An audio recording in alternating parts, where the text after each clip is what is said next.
My name is Thomas Stark. I am an Access Center problem solving specialist for the Midnight Mission.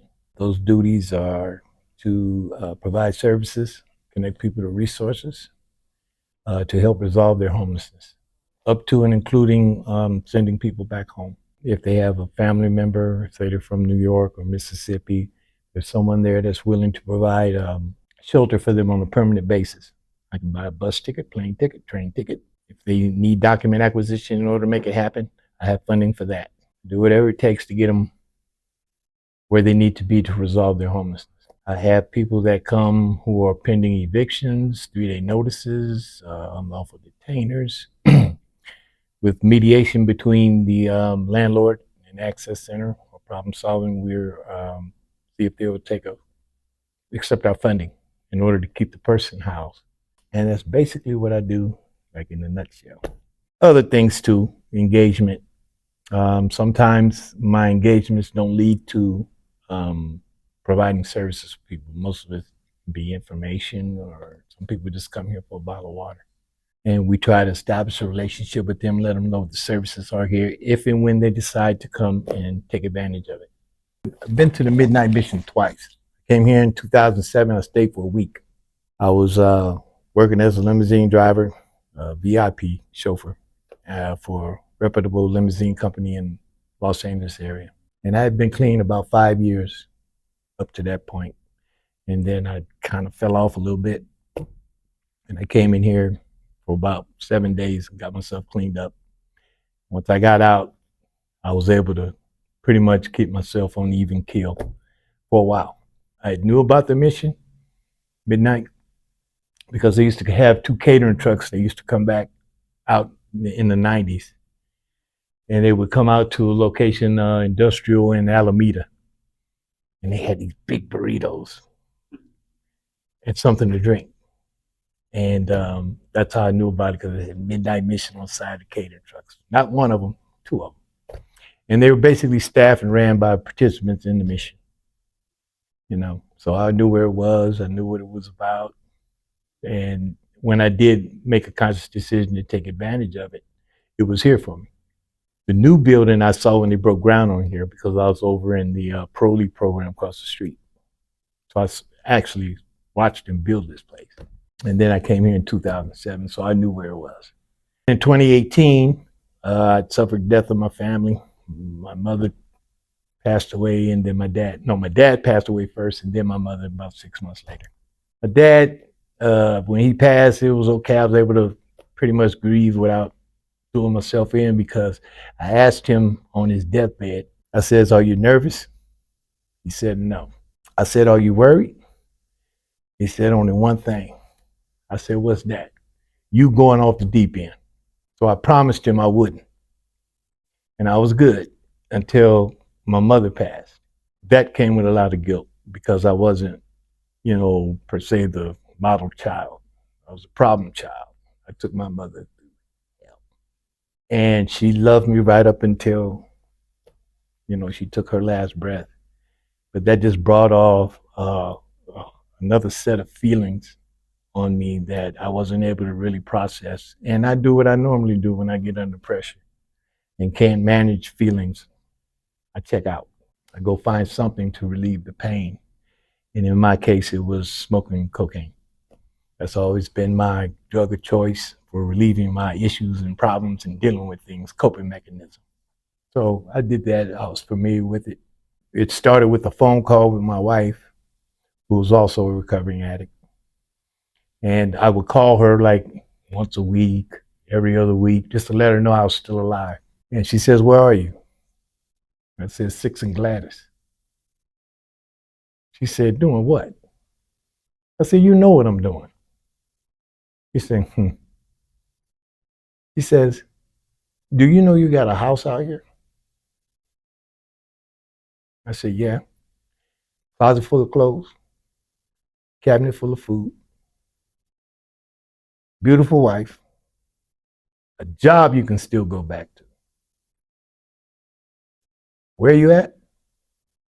I said, "Six and Gladys." She said, "Doing what?" I said, "You know what I'm doing, smoking crack." She said, And that was the end of that conversation.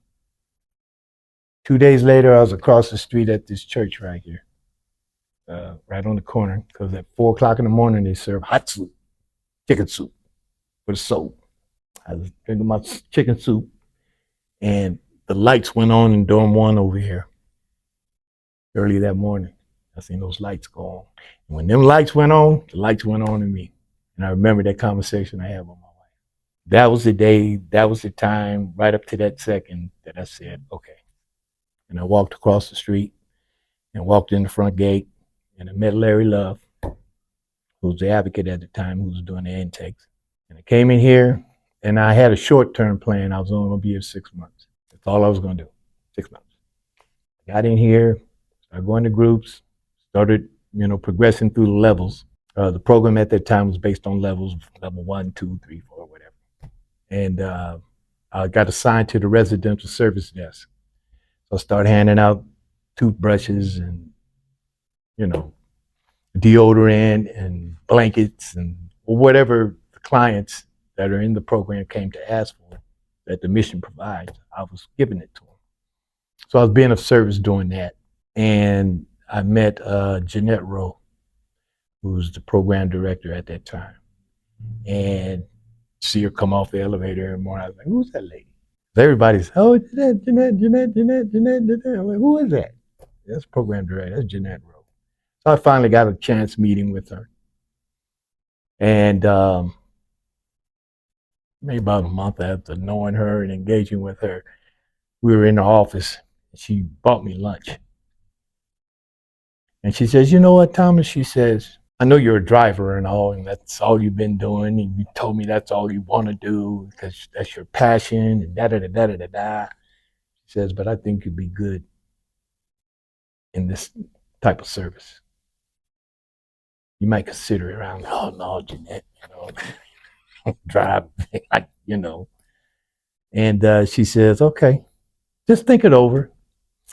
By the way, could you take this right here and go take it to so-and-so, and tell them that I said da-da-da-da-da? And it kind of started like that, running errands for Jeanette, doing this and that. And I just kind of got into this, I call it a calling now.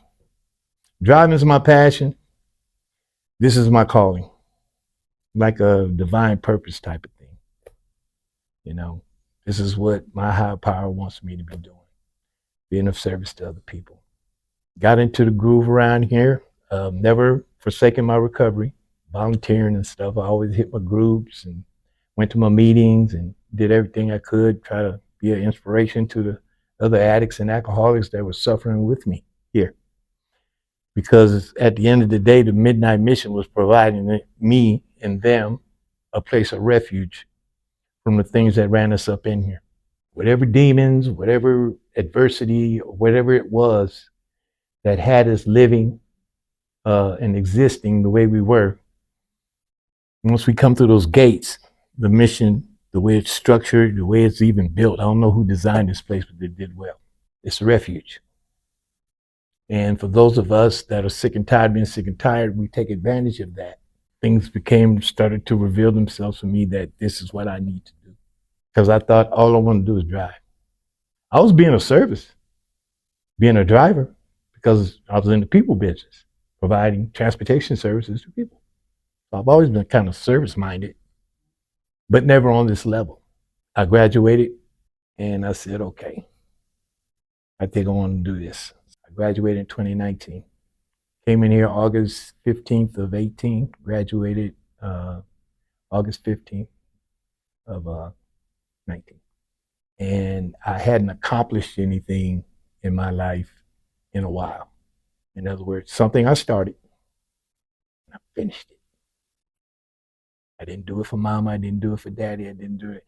I did it for myself because I became aware of the fact that I deserved it.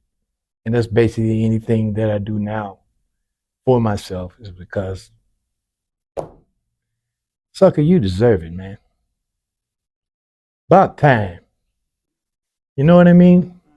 Always, with my family, I always seek to have validation from them because my life was troubled. but other people, my brother and my cousins, and they got these white picket fences and all this success and go to school and get these degrees and got judges in the family. I've got correctional professionals in the family. I got all military professionals, all this stuff, right? But me. But I always seek after that validation, which I don't think was wrong. And in my case, it was kind of misguided. Because when I didn't get it, it sent me the other way. I had to learn to exist in being good and doing good things for myself. Through the 12-step process, I had to learn to deal with the resentments. The main one was with myself. I had to accept everything that I've done to myself that caused me some adversity in my life. I had to make peace with that. Because I stuck around the Midnight Mission so long, I found out that there's something else that I need to be doing, that I'm supposed to be doing, because I always wondered why I was still here.